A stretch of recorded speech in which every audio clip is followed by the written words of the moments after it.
Hi, this is Andrew Drastic Jr. I'm here at a local restaurant in Irwin, Pennsylvania, where I just sent a letter to the Assistant United States Attorneys involving the U.S. Congress.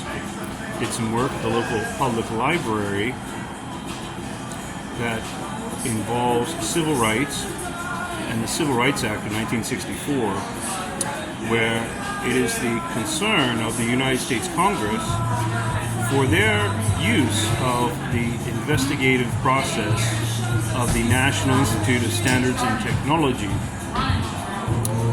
And I don't know if people are aware of this going on in Japan, but there are some people who have their own computer science backgrounds and experts in computer science. And I make some comments and send electronic letters by my email address of the Google LLC company.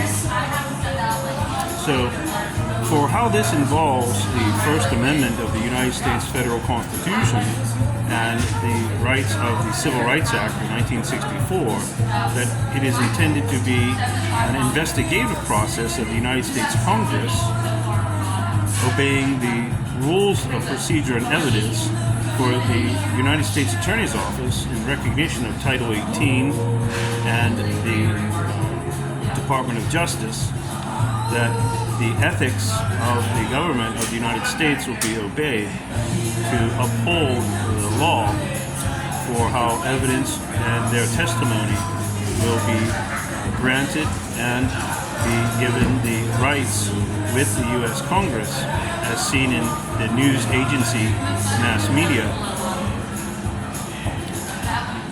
Along with a lot of these other comments that I make on YouTube, I try to suggest that people involve learning because of the United States Code, the Code of Federal Regulations, and the Government Printing Office.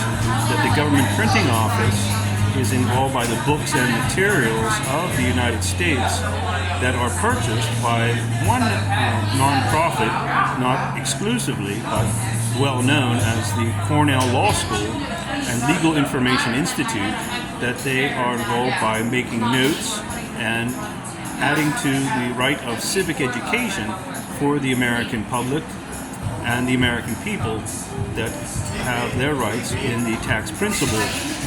So this is involved also with the government of the United States by disclosure in any right of the tax principle that the ethics involving the National Institute of Standards and Technology Agency conducting survey analysis of the political polity and people who have some party affiliation of the United States for their voting rights as an American voter. So in doing all this, I am not a felon. I'm not a felonious person or culpable to write to the Assistant United States Attorney's Office and question how the Civil Rights Act of 1964 is being used with the ethics of people at the U.S. Congress for the investigative process in the interest of justice.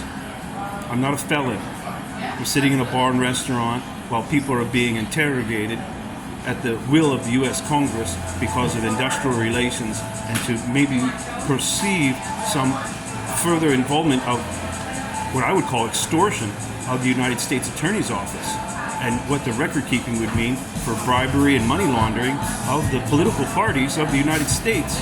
And I question even if we have any political parties, because I'll tell you right now, I'm a Constitution Party member, and I'm a Constitution Party member for that very reason, that bribery and money laundering of either party, of the Democrats or the Republicans, and what Donald Trump has to do with his life is something that I don't really understand, other than he doesn't want to be accused of bribery or extortion or any other culpable act. And if he wants to write to me by email or postal mail, I encourage him to do so, as much as Daniel Crenshaw of the state of Texas, because I've about had enough of this happy, good joy thing that abuses the First Amendment with the Civil Rights Act of 1964. As sure as my name is Andrew Stephen Drastic Jr.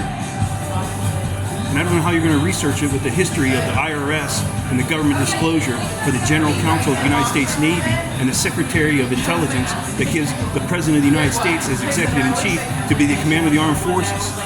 So you can go put that in your Christmas sock for next year when you're celebrating the end of the tax year, December 31st.